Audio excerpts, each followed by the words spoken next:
다 함께 사도신경으로 신앙 고백하심으로 수요일 새벽을 하나님께 올려드리겠습니다. 전능하사 천지를 만드신 하나님 아버지를 내가 믿사오며 그 외아들 우리 주 예수 그리스도를 믿사오니 이는 성령으로 잉태하사 동정녀 마리아에게 나시고 본디오 빌라도에게 고난을 받으사 십자가에 못 박혀 죽으시고 장사한 지 사흘 만에 죽은 자 가운데서 다시 살아나시며 하늘에 오르사 전능하신 하나님 우편에 앉아 계시다가 저리로서 산자와 죽은 자를 심판하러 오시리라. 성령을 믿사오며 거룩한 공회와 성도가 서로 교통하는 것과 죄를 사하여 주시는 것과 몸이 다시 사는 것과 영원히 사는 것을 믿사옵나이다. 아멘. 찬송가 521장입니다. 찬송가 521장. 구원으로 인도하는 그 문은 참 좁으며 생명으로 인도하는 그 길은 참 험하니 우리 몸에 지워 있는 그 더러운 죄짐을 하나 없이 벗어놓고 힘써서 들어갑시다. 구원으로 인도하는 그 좁은 문 들어가 영생으로 인도하는 그 생명길 갑시다. 우리 521장 함께 찬양 올려드리겠습니다. 구원으로 인도하는 그 문은 참 좁으며 생명으로 인도하는 그 길은 참 험하니 우리 몸에 지워 있는 그 더러운 죄짐을 하나 없이 벗어놓고 힘써서 들어갑시다. 구원으로 인도하는 그 좁은 문 들어가 영생으로 인도하는 그 생명길 갑시다. 이 세상에 많은 사람 큰 문으로 들어가 넓은 길로 갈지라도 멸망으로 끝나니 세상 헛된 부귀영화 모두 내어버리고 주의 말씀 순종하여 그 생명길로 갑시다. 구원으로 인도하는 그 좁은 문 들어가 영생으로 인도하는 그 생명길 갑시다. 구원의 문 열렸으니 주의 공로 힘입어 주저 말고 들어가서 생명길로 갑시다. 구원의 문 닫힌 후엔 들어가고 싶으나 한 번 닫힌 구원의 문 또 열려지지 않으리. 구원으로 인도하는 그 좁은 문 들어가 영생으로 인도하는 그 생명길 갑시다. 할렐루야. 좁은 길이 반드시 생명의 길인 줄로 믿습니다. 이 시간 말씀을 받겠습니다. 이 복된 시간에 주시는 하나님의 말씀은 계속해서 신약성경 누가복음 12장 49절에서 59절까지의 말씀입니다. 신약성경 116면에 있는 누가복음 12장 49절에서 59절까지의 말씀, 하나님의 카이로스를 분별하라라는 제목으로 오늘 말씀을 받겠습니다. 우리 한 절씩 교독해 읽겠습니다. 내가 불을 땅에 던지러 왔노니 이 불이 이미 붙었으면 내가 무엇을 원하리요? 나는 받을 세례가 있으니 그것이 이루어지기까지 나의 답답함이 어떠하겠느냐? 내가 세상에 화평을 주려고 온 줄로 아느냐? 내가 너희에게 이르노니 아니라 도리어 분쟁하게 하려 함이로다. 이후로부터 한 집에 5사람이 있어 분쟁하되 셋이 둘과 둘이 셋과 하리니 아버지가 아들과 아들이 아버지와 어머니가 딸과 딸이 어머니와 시어머니가 며느리와 며느리가 시어머니와 분쟁하리라 하시니라. 또 무리에게 이르시되 너희가 구름이 서쪽에서 이는 것을 보면 곧 말하기를 소나기가 오리라 하나니 과연 그러하고 남풍이 부는 것을 보면 말하기를 심히 더우리라 하나니 과연 그러하니라. 외식하는 자여 너희가 천재의 기상은 분별할 줄 알면서 어찌 이 시대는 분간하지 못하느냐? 또 어찌하여 옳은 것을 스스로 판단하지 아니하느냐? 내가 너를 고발하는 자와 함께 법관에게 갈 때에 길에서 화해하기를 힘쓰라. 그가 너를 재판장에게 끌려가고 재판장이 너를 옥졸에게 넘겨주어 옥졸이 옥에 가둘까 염려하라. 함께 했습니다. 내게 이르노니 한 푼이라도 남김이 없이 갚지 아니하고서는 결코 거기서 나오지 못하리라 하시니라. 아멘. 19세기 초에 너무나도 어처구니 없는 일이 발생하게 되는데, 데이빗 차크바스 빌리라는 사람이 유명한 과학자라고 자기를 소개하고 또 사회학자라고 소개하면서 대학 곳곳에서 강의를 하게 되는 사건이 발생하게 되는데, 이게 뭐 대단한 일이냐 이렇게 말할 수 있겠지만, 그가 러시아의 주요 대학들을 돌면서 아주 전문적인 강의를 합니다. 예를 들어서 기술적 혁명이라든지 아니면 원자론이라든지 또 현대의학이란 진보된 사회에서의 사랑, 지금 들어도 마치 우리가 알 수 없는 듯한 이런 강의들을 하게 되는데, 매우 거창하고 심오한 강의들을 하니까 사람들이 그를 굉장히 우러러 보게 됩니다. 근데 놀랍게도 이 사람은요, 유명한 과학자도 아니고 또 유명한 사회학자도 아니에요.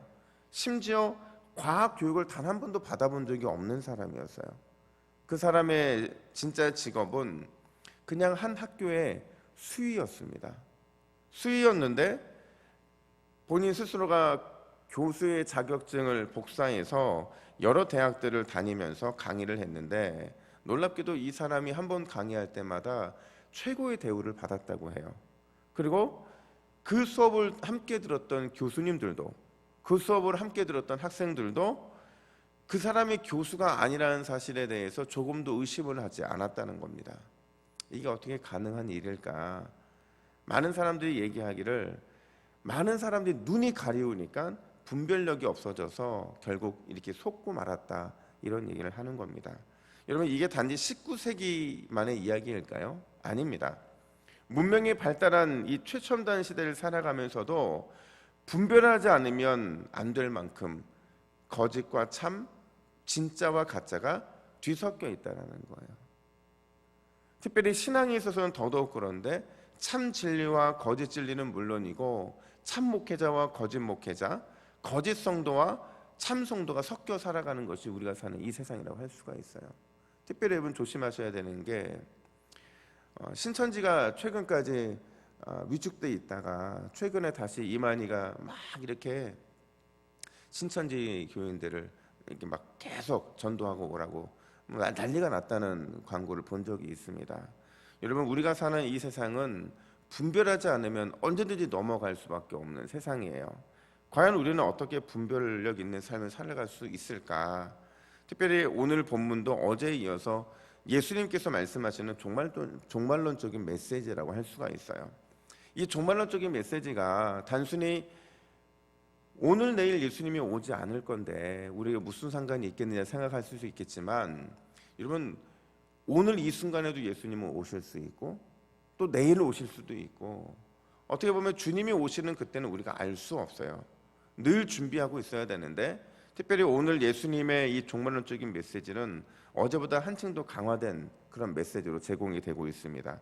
어제는 주제가 뭐였어요? 단지 우리가 이 준비된 충성된 청지기로서 주님의 재림을 잘 준비하면 된다, 이 말이었잖아요. 근데 오늘은 조금 더 자극적입니다. 49절 말씀을 볼까요? 49절 같이 있습니다. 시작. 내가 불을 땅에 던지러 왔으니 이 불이 이미 붙었으면 내가 무엇을 원하리요. 아멘. 여러분, 예수님이 이 땅에 왜 오셨다고 말씀하십니까? 불을 던지러 왔다, 이렇게 말씀하세요. 일반적으로 불은 무슨 의미냐면 태워서 소멸시키고 또 불순물을 제거하는 게 불의 역할이에요. 근데 신약 성경에 보면 여러분 잘 기억하셔야 되는 게, 사람에 대한 어떤 육체적인 심판을 의미할 때는 항상 불이라는 도구가 쓰임을 받습니다. 그러면 사람의 영혼에 대한 심판은 어떤 도구가 쓰임 받냐면 어둠이라는 도구가 쓰임을 받아요. 그래서 예수님이 너희가 어두운 곳에 쫓겨나서 이를 갈미 있으리라, 이렇게 말할 때는 영혼, 정신적인 심판을 말할 때 이 어둠을 사용하고, 불은 육체의 심판에 대한 이야기를 할 때 항상 쓰인다는 거예요. 따라서 지금 예수님이 불을 던지러 왔다라고 하시는 그 말씀은 뭐냐면 자신의 몸을 던지러 왔다 하신 말씀이에요. 어디에 던졌을까요? 예수님이 십자가에 자기를 던지러 왔다는 겁니다. 왜? 죄에 대해서 본인 스스로가 우리의 모든 죄를 담당하기 위해 심판을 받으러 오셨다라는 겁니다. 다시 정리하면 예수님이 내가 불을 던지러 이 땅에 왔다라고 하신 말씀은 자신의 몸을 십자가에 던지심으로 우리를 대신해서 죄에 대해 심판을 받으러 오셨다라는 표현을 쓰고 있는 겁니다. 그 연장선에서 50절은 이렇게 말하는데, 예수님 이렇게 말씀하세요. 나는 받을 세례가 있으니 이것이 이루어지기까지 나의 답답함이 어떠하겠느냐. 여러분, 이 말을 그냥 읽으시면 안 되는 게, 예수님이 지금 세례를 받은 상태이십니까? 안 받은 상태입니까? 받았죠. 누구한테요? 세례 요한한테 받았죠. 그러니까 지금 예수님이 나는 받을 세례가 있다 하신 말씀은 이 물 세례를 의미하는 게 아닙니다. 이 세례는 지금 우리가 보았던 불을 던지러 왔다는 말씀과 똑같은 말이에요. 그러니까 받으실 십자가 죽음이 아직 나를 기다리고 있다라는 말씀을 하고 계신 겁니다.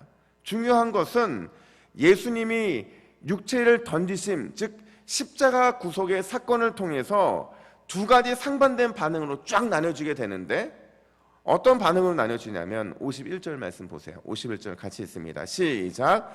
내가 세상에 화평을 주려고 온 줄로 아느냐? 내가 너희에게 이르노니 아니라 도리어 분쟁하게 하려 함이로다. 아멘.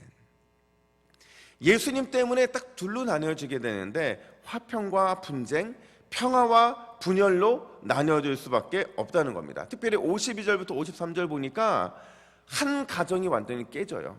가정 구성원이 5명이라고 한다면 2명과 3명으로, 3명과 2명으로 쫙 나눠지게 된다는 거예요. 무엇 때문에 이렇게 나눠질까요? 예수님의 구속 때문에, 그 예수님을 믿는 것 때문에 구원을 얻을 자와 그분을 배척해서 멸망을 받을 자로 분명하게 나뉘어지고, 그 나뉘어진 가운데 갈등이 생겨서 화평과 분쟁, 평화와 분열이 이렇게 생기게 될 거라는 것을 주님이 말씀하고 계신 겁니다. 여러분, 이게 단순히 그냥 이런 어떤 말씀에서 예수님이 경고하고자 하시는 말씀이 아니라 실제 우리의 삶에 벌어지고 있는 일이에요. 여러분, 지금 10대뿐만 아니라 대학생들만 봐도 대학생들은 복음화율이 10%가 채 안 됩니다. 심지어 5%, 3%라고 말하는 사람도 있어요. 왜 이런 일이 발생했겠어요? 그리고 이런 일이 발생했을 때 과연 우리 이 땅 가운데 어떤 일이 발생하겠습니까? 이제는 우리 자녀들에게 교회를 다니라고 강요할 수 없는 시대가 다가올 겁니다. 그렇게 만들어 줄 겁니다. 교회를 다니지 말라고, 예수님을 믿는 건 너희의 자유니까 너 스스로가 선택을 하라고 말하는 시대가 이미 오고 있고 벌써 우리 앞에 코앞에 놓여 있다라는 거예요. 교회를 부모님들은 다니고 자녀들 세대는 다니지 않고, 과연 이런 세대 속에서 갈등이 일어날 수밖에 없잖아요. 그리고 부모 입장에서는 그 자녀들이 그 멸망의 길로 가는 것을 그냥 보고만 있어야 합니까? 아니에요. 당연히 우리의 가정에서는 화평과 분쟁이, 또 평화와 분열, 이런 갈등이 생길 수밖에 없다는 거죠. 예수님의 구속의 십자가 때문에. 근데 이 말씀은 여러분 그냥 단순히 예수님이 공생애를 시작하면서 발생한 것이 아니라 누가복음 2장 32절 34절에 우리가 다루었던 것처럼 선지자 시몬을 통해서 예고된 말씀이에요. 예수님과 예수님의 어머니가, 부모님이 정결 예식을 위해 예루살렘에 딱 가잖아요. 근데 그곳에서 시몬이라는 선지자를 만나요. 그 선지자가 뭐라고 예고를 하냐면, 우리 같이 읽습니다. 시작. 시몬이 그들에게 축복하고 그의 어머니 마리아에게 말하여 이르되, 보라, 이는 이스라엘 중 많은 사람을 패하거나 흥하게 하며 비방을 받는 표적이 되기 위하여 세움을 받았고. 아멘. 예수님의 불심판으로 인해서 결국에는 누군가는 패하게 되고 누군가는 흥하게 되고 이 둘로 나뉘어질 수밖에 없다는 것을 지금 시몬이 말하고 있는 거거든요. 그렇다면 과연 예수님을 인해서 분리된 세상을 살아가는 우리들에게 과연 어떠한 삶의 자세가 필요할까? 첫 번째로 스스로 내가 어느 편에 서 있는지를 늘 점검해야 합니다. 나뿐만 아니라 우리의 가정이, 우리의 교회가 어느 편에 서 있는지를 늘 점검해야 되는 거죠. 56절입니다. 같이 읽습니다. 시작. 외식하는 자여, 너희가 천지의 기상은 분간할 줄 알면서 어찌 이 시대는 분간하지 못하느냐. 아멘.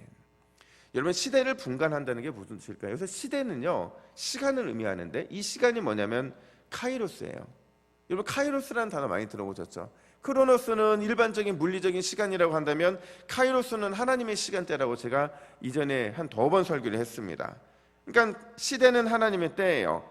그 시대를 분간한다는 건 뭐냐면 하나님의 시간대에 맞추어 봤을 때 스스로 삶을 돌아보라는 거예요. 하나님의 시간대가 종말을 향해 가고 있는데 너희는 왜 너희들의 스스로의 삶을 점검해 보지 않느냐, 돌아보지 않느냐라는 거죠. 왜 돌아봐야 합니까? 주님이 이렇게 말씀하시잖아요. 외식하는 자요. 우리 스스로의 삶을 분간하지 않으면 시대에 맞춰서 종말의 때가 다가오고 있음을 인식하지 못하고 내 자신을 돌이켜보지 않으면 결국 외식하는 자가 될 수밖에 없다라는 거예요.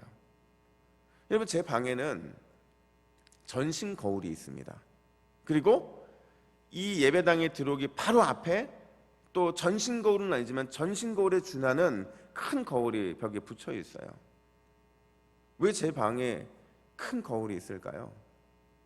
혹시나 예배하러 오든지 성도들을 만나러 나오면서 몸에 불필요한 것이 있거나 아니면 뭔가 흐트러진 모습을 보이면 안 돼서 제가 저희 교회 부임하자마자 제일 먼저 산 게 거울이었습니다. 큰 거울로 반드시 제 자신의 몸을 보고 뭔가 흐트러진 것이 없는지를 확인하는 거예요. 만약에 제가 여러분을 만나러 왔는데 단추가 하나가 위에 거꾸로 꽂혀 있고 머리 한쪽이 이렇게 눌려 있고 그리고 뭐 얼굴 여기는 이렇게 뭔가 이상한 자국이 있고 이런 목회자를 여러분이 좋아하시겠습니까? 아니요. 최대한 여러분 만날 준비를 하고 온 목회자를 원할 거 아닙니까? 마찬가지로 하나님도 우리 스스로의 삶을 잘 돌아보고 분간하고 우리로 하여금 하나님의 시간대에 맞는 제대로 된 삶을 살아가려고 준비되어 있는 그런 성도들을 주님은 원하신다라는 거예요. 만약에 주님이 오셨는데 우리가 준비된 그릇이 없고 준비된 기름이 없고 준비된 우리의 모습이 없다면 우리가 얼마나 부끄러움을 당하겠습니까? 교회 역사에 보면 로마가 무너지는 그때를 보게 되는데 로마가 멸망할 때 그때 로마 멸망할 때 기독교가 국교였거든요. 우리가 하나님을 믿는데 도대체 왜 우리가 야만족에 의해서 무너져 망해야 됩니까? 라는 질문을 로마 교인들이 던져요. 그 질문에 어거스틴이라는 사람이 답변을 뭐라고 하냐면 하나님의 도성이라는 그 책에서 이 땅에는 두 나라가 있다. 하나는 세상의 도성이고 또 하나는 하나님의 도성이다. 그러면서 세상의 도성은 눈에 보여요. 손에 잡혀요. 그리고 거기에서 권력과 힘과 돈만 있으면 내가 원하는 것을 다 이룰 수 있다고 말을 해요. 근데 하나님의 도성은 눈에 보이지 않아요. 마치 신기루처럼 올 것 같지도 않은 그런 도성이라고 말을 합니다. 그러면서 어거스틴이 뭐라고 말하냐면 세상에 눈에 보이는 이 세상의 도성은 결국 장망성, 장차 망하게 될 그 성이지만 눈에 보이지 않는 하나님의 도성은 장차 영광스럽게 될 것이라고 말을 합니다. 이 말은 무슨 얘기냐면 우리 스스로 내가 어느 편에 서 있는지, 내가 어떠한 옷을 입고 있는지, 내가 어떠한 준비를 하고 있는지를 잘 분간해야 된다는 거예요. 세상의 도성에 걸맞는 옷을 입고 세상의 도성에 살아가면서 시대를 분별하지 못하면 결국 우리도 세상의 도성이 망할 때 망할 수밖에 없다는 거죠.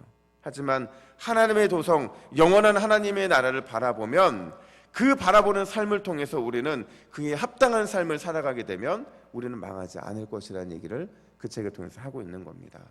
여러분, 시대가 진짜 악합니다.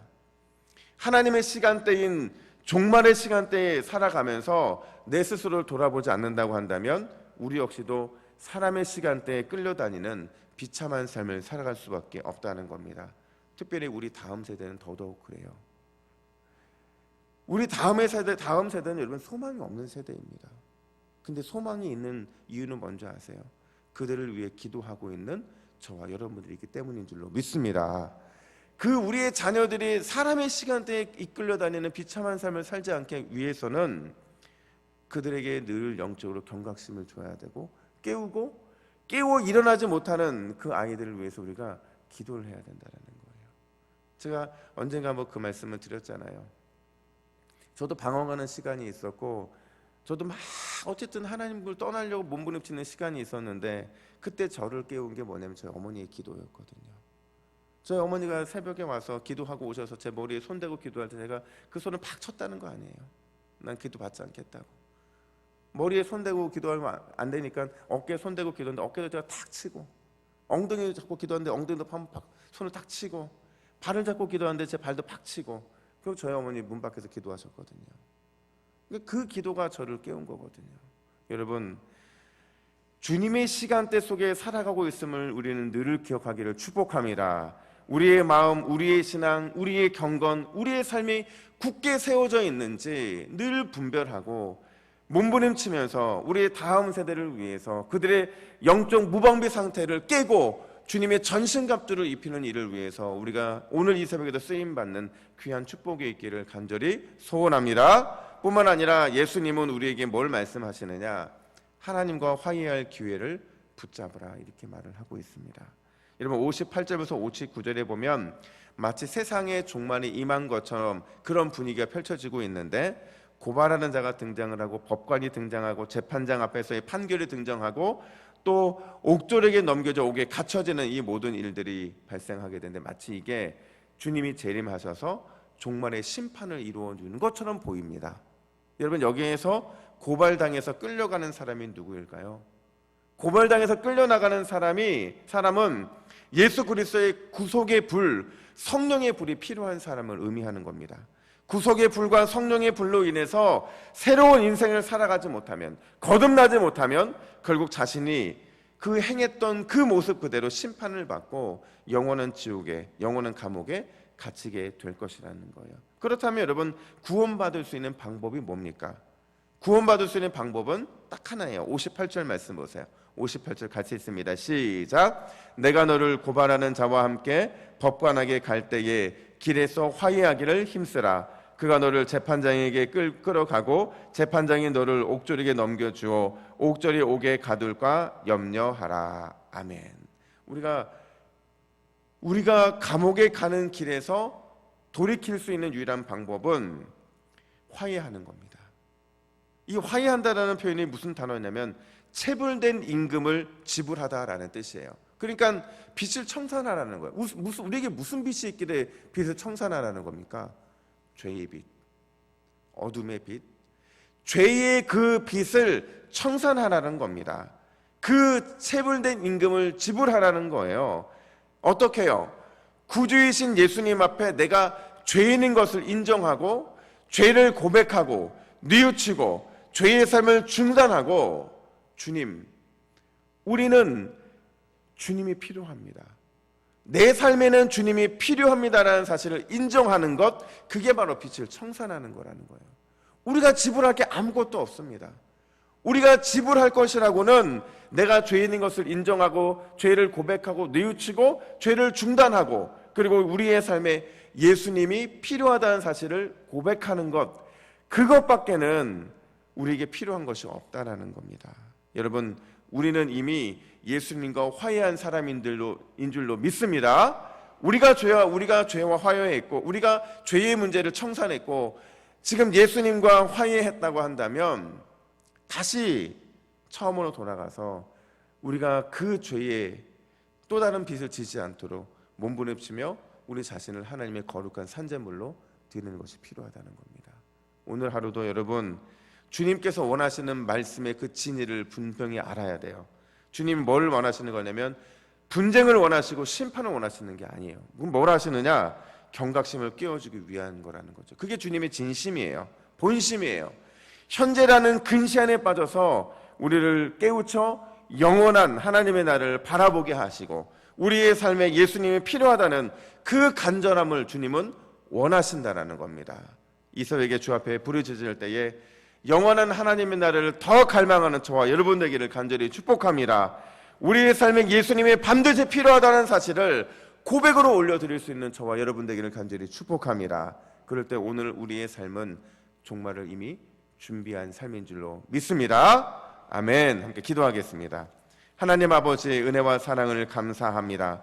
오늘 말씀을 통해서 우리가 하나님의 나라를 준비하며 제대로 준비하며 살아가기를 간절히 원합니다. 가장 먼저는 우리의 삶에 예수님이 필요하다는 사실을 늘 인정하게 하여 주시고 우리 부모들의 세대뿐만 아니라 우리의 다음의 세대에도 예수님이 필요하다는 사실을 늘 고백하며 그 믿음을 전수할 수 있는 이 새벽이 될 수 있도록 인도하여 주시옵소서. 기도하는 부모님의 세대는 반드시 믿음의 다음의 세대를 낼 줄로 믿습니다. 우리의 기도를 통해서 우리 동부교회가, 우리의 가정들이, 우리의 삶이 다음 세대를 믿음으로 길러내는 복된 삶이 될 수 있도록 인도하여 주시옵소서. 감사드리며 예수님의 이름으로 기도하옵나이다. 아멘.